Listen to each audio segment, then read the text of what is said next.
Hello everyone, today I'd like to present a work titled Designing Upper Body Gesture Interaction with and for People with Spinal Muscular Atrophy in VR.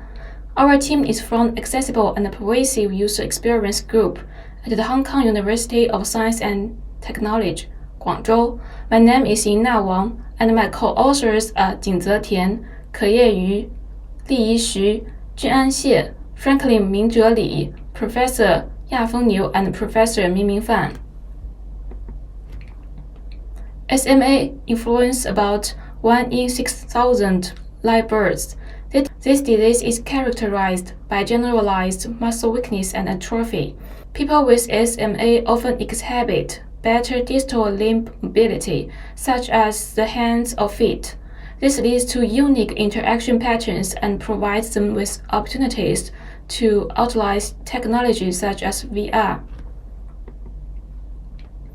Previous work and social media posts indicate that VR enables people with limited mobility to engage in activities beyond their physical abilities and help them to explore the inaccessible real world.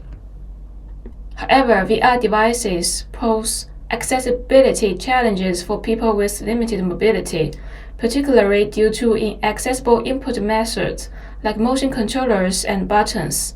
As you can see, one challenge is that people with SMA need 2 hands to hold and operate one controller.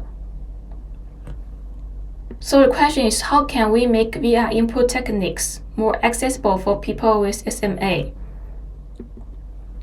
Recent research has demonstrated the effectiveness of gaze plus gestures, the combination of eye tracking and hand gestures, for VR operations. People with SMA have stronger distal upper limb mobility and can use their hands, making gaze plus gestures interaction a valuable option for them.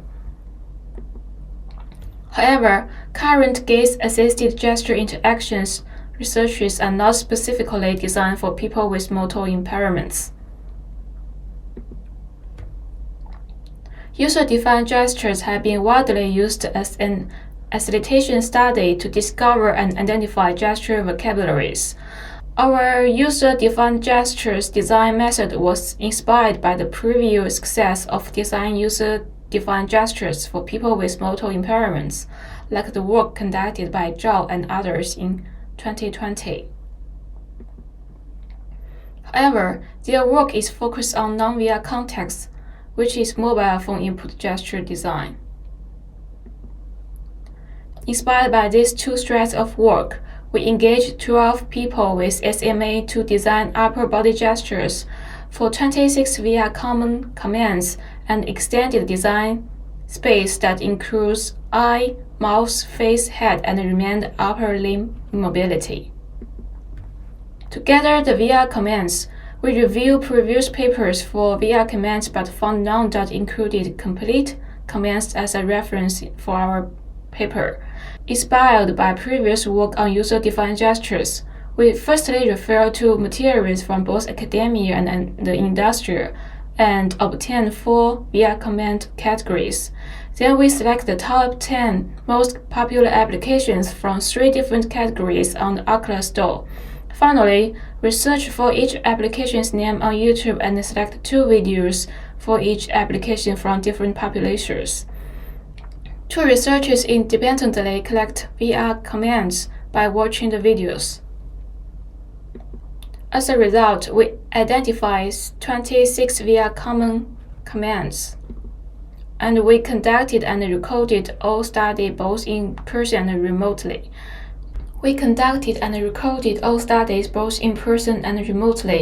In the introduction phase, we firstly briefly introduced our project and then asked participants to self-report their motor abilities.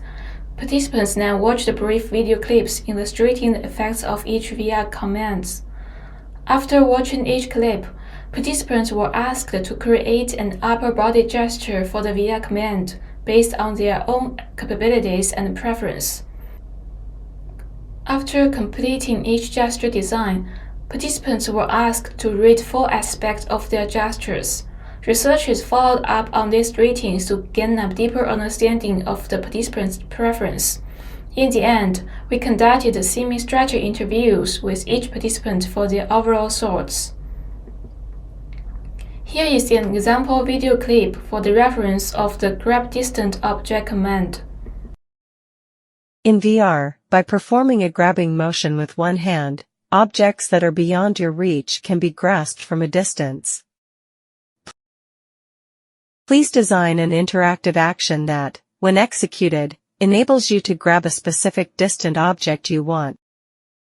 After analyzing the user-defined gestures, we collected a total of 312 gestures. While constructing the gesture taxonomy, we found a diversity in hand gestures. We identified 126 hand gestures with 50 different types. We also obtained a taxonomy of user-defined VR gestures with 15 categories.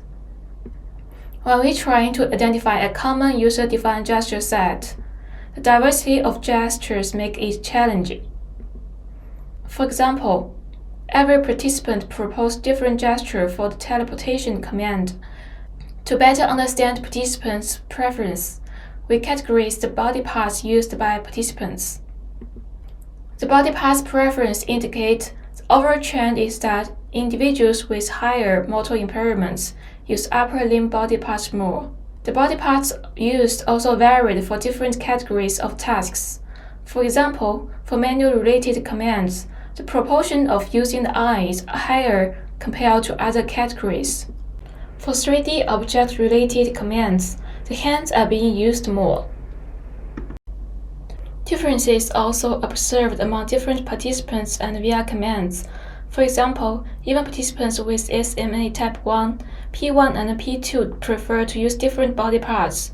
P1 relied more on body parts above the neck to design gestures. Despite also having limited hand mobility, P2 still wanted to use his hands to design gestures for a better sense of body involvement in VR. To design deeper insight into preferences and consideration of people with SMA when designing VR gestures, we analyzed the participants' feedback and identified 4 main mental models.